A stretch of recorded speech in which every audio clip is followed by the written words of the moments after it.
무당은 아니지만 영안으로 귀신을 본다. 죽으면 다 귀신이 되나요? 아니면 죽어서 어디로 가나요? 일단은 귀신이란 것에 대해 말씀드릴게요. 귀신은 귀과 신, 두 글자가 합쳐져서 생긴 말입니다. 자세히 설명드릴게요. 되도록이면 생소하신 분들도 이해하기 쉽게끔 말입니다. 사람은 항상 어떠한 활동, 움직임을 합니다. 그런데 이렇게 자유의사로 움직일 수 있는 건 어떤 작용 때문일까요? 그건 정신과 몸이 같이 혼재하기 때문입니다. 정신이 몸을 지배하고 있으며 또한 몸과 정신은 서로를 구속하고 있습니다. 대개는 몸이 정신을 따라가지 못하는 경우가 많아요.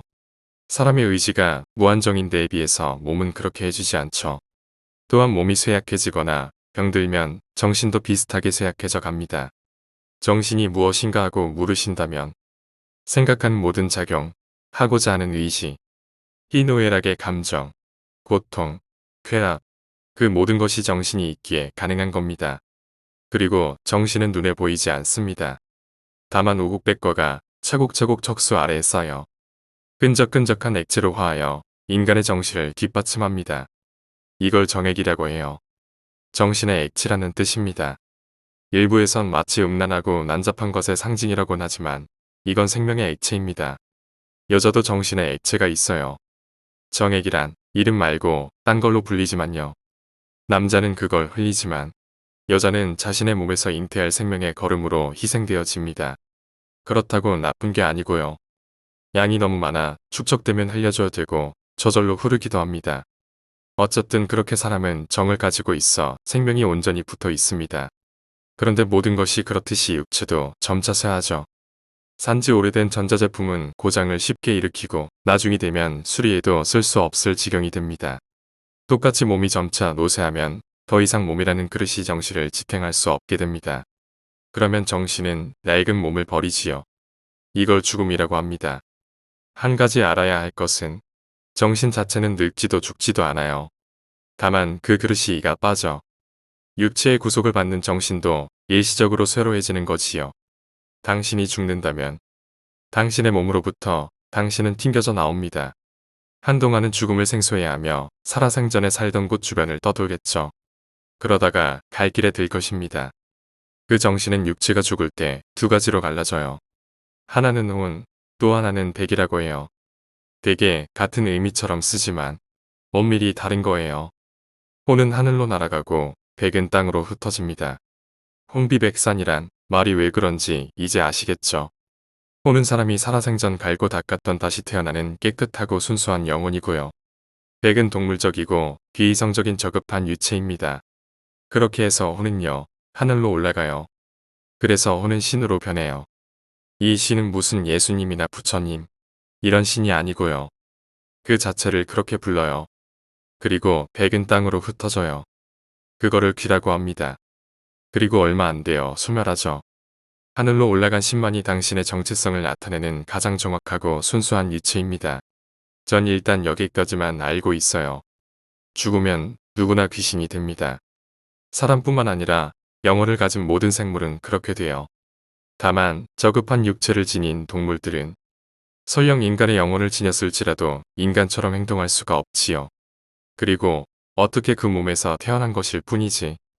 사실 본질적으로 보면 인간이나 동물이나 몸만 다를 뿐 다 비슷비슷한 영혼을 지니고 있죠. 당신이 아무 죄의식 없이 해친 짐승이 사실은 몇 해 전에 타계한 친족일 수도 있는 겁니다. 그렇기에 일찍이 살생유택이란 말이 존재했죠. 그러면 똑같은 영혼인데 왜 누구는 인간으로 태어나고 짐승으로 태어나는 건지. 확실한 건 인간으로 태어난 건 행운인 겁니다. 짐승으로 태어났다면 평생 동물적인 본능으로 어떠한 사색도 하지 못하는 채로 살아갈 수밖에 없죠. 그건 영혼이 저질이라서가 아니라 짐승이란 육체를 지니고 있어서 어쩔 수 없는 거예요. 여기까지 얘기하면 어쩔 수 없이 모종교의 교리와 정반대가 되어서 분명히 논쟁이 격화될 것이 뻔하기 때문에 이쯤에서 그만할게요. 귀신과 친구를 할 수 있나요? 예전에 분신사바라는 놀이가 유행했었죠. 대충 분신사바 분신사바로 시작하는데 원조는 일본에서 왔어요. 분신사바 오이데 쿠다사이이지요. 분신사바는 사바의 분신이란 뜻인데 사바는 산스크리트어로 번뇌로운 세계를 한역한 말이에요. 또한 신의 이름이기도 하죠. 그 주문 자체가 귀신을 불러일으키는 게 아니라 간절히 귀신이 다가오길 바라는 해당자의 마음이 귀신에게 전해진 것일 뿐이다. 전 그걸 왜 하는진 모르겠지만 해본 적도 없지만 순전히 호기심 때문이라면 말리고 싶어요. 잘 몰랐겠지만 당신 주변에도 귀신이 많아요. 대개 당신도 그 귀신들도 서로를 의식하지 못합니다. 귀신의 그 심성을 하나로 표현한다면 어린애 같은 짓궂음이 말이 제일 나올라나. 하여튼 그래요. 그리고 이성이 없어서 인간과 같은 그 자제력이 없이 동물적으로 움직입니다. 그런 귀신에게 관심을 가지고 부르면 어떻게 되겠어요? 귀신이 인간에게 관심을 가져 들러붙으면 골치 아프죠. 알고 보면 귀신이 괴롭힌다고 하는 거, 태반은 그런 식으로 호기심으로 인간에게 붙기 때문입니다. 악이라고 할 그럴 건 없지만 눈에 보이지 않는 현상들에 지일 법하죠. 어쨌든 그렇게 될 수도 없고 바라지도 마세요. 제가 죽을 뻔한 적이 있는데요. 특이한 광경이 펼쳐지면서 먼저 타계한 친족을 보았는데 이건 환상인가요? 사람이 죽을 때 공통적으로 겪는 현상이 있어요. 몸에 자리 잡고 있던 정신의 기반이 흔들리면서 홍백의 근거가 서서히 약화되어 가요. 그러면서 망자의 세상에 눈을 뜨게 되지요. 저승사자라는 인물이 나타나 곧 죽을 자들을 데리고 간다고 합니다만 이상하게도 그런 얘기는 무성하게 들었지만 정확히 그 저승사자라는 인물의 행색을 전 알지 못합니다. 정령 죽은 자에게만 보이는 것인가 하는 생각도 들고요. 저승사자가 죽은 자를 저승까지 인도하는 사자라면 아마도 있을 거예요. 하지만 전 본 적이 없어요. 정말로 검은 의복에 갓을 쓰고 있는지 알 방법이 없습니다. 질문하신 님이 경험하신 그것이 정령 환상인지 아닌지는 당시의 질문자가 얼마나 죽음에 가까이 다가갔는지 그걸 알아야 해요. 대개는 가사라고 하여 잠깐 의식을 잃었을 뿐 완전히 죽었다고 할 수는 없는 상황도 많거든요. 자세히 설명해 드릴게요. 사람이 죽을 때가 다가오면 혼백의 근거가 약해지면서 이승과 저승의 구분이 모호해져요. 그래서 산자와 죽은 자의 세계를 동시에 보게 됩니다. 그리고 목숨이 끊어지는 그 순간에 아무래도 매우 몸이 가벼워지는 느낌이 들 겁니다. 지금까지 전혀 보지 못한 세상을 발치해서 볼 수도 있고요. 이는 평생 육체의 속박을 받았던 영혼이 자유로워지니까 그런 거예요. 그 순간의 디스플레이는 보지 못했지만 경험해 본 사람들로는 어두운 터널 끝에 눈부신 빛이 있다고들 얘기합니다. 저도 거의 사망까지 이른 적이 있지만 기억이 나질 않는 건지 그 과정까지 들어가질 않은 건지 거기에 해당하는 제 경험적인 부분이 없어요. 그렇게 하여 먼저 타계한 친족을 만났다는 건 우연이라면 정말 엄청나게 드문 일이에요. 제 생각은 단순한 우연은 아닐 거란 생각이 드네요. 그 의미가 무엇인지는 모르지만요. 우연이라면 당신은 마치 전 세계 사람들 중에서 우연히 가족을 만난 정도의 그런 인연이고요. 이런 인연이야말로 천재이루라고 하는 거지요. 그런데 막상 만나도 당신 의지대로는 할 수 있는 일이 없을 거예요. 왜냐면 죽은 자의 행로는 정해져 있기 때문이에요.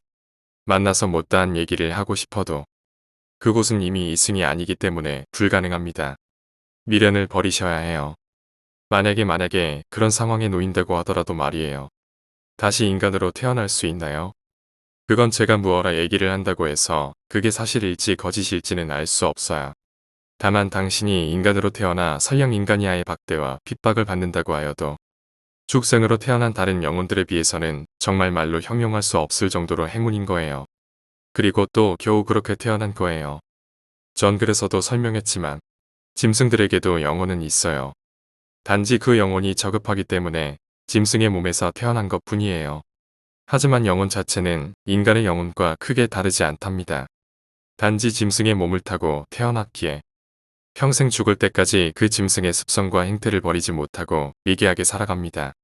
우리가 살아가면서 짐승보다 못한 인간들이 있어요. 몇 가지가 있겠지만 남을 해치고서도 아무런 죄책감도 아무런 회개도 하지 못하는 인간. 자신을 낳은 부모를 살해하는 인간. 엄청나게 많은 인간들이 있어요. 그 인간들이 깡그리 다음 생은 짐승으로 태어날 것인가 그건 단정하지 못하지만 적어도 죄를 뉘우치고 자신이 상처 입힌 그 피해자들에게 진심으로 용서를 구하지 않는다면 그렇게 무거운 업장을 죽을 때까지 가져간다면 다음 생엔 짐승으로 태어날 거예요. 짐승으로 태어난다는 게 어떤 건지 아세요? 짐승은 본능만을 타고나는 존재예요. 식욕 때문에 먹고 배설하고 성교하고 어떤 고도의 사고 내지 행동 없이 그렇게 평생을 삽니다. 자신의 욕구를 채우기 위해선 다른 생명은 아무렇게나 해치워지고 또한 사고 능력이 없어 몇백 년 몇천 년이 지나도 인간처럼 문명을 일궈내지 못합니다. 즉 아예 그러한 능력을 처음부터 박탈당하지요. 인간에게 잡아먹히고 먹이사슬 상위의 짐승들에게 잡아먹히고 더욱이 이렇게 하는 데에는 그 짐승에 있어 그 어떠한 의미도 성장도 없습니다. 그렇게 시작되고 그렇게 끝날 뿐이에요. 한번 살고 가는 세상 즐기자라고요. 그게 얼마나 경솔한 생각인지는 곧 임종을 얼마 남기지 않은 사람들의 모습을 보면 알 수 있어요. 결론적으로 사람은 살아생전 무언가를 남기지 않으면 그 존재의 이유가 없습니다. 자식을 남기는 것도 자신의 흔적을 남기는 것 중 하나고요.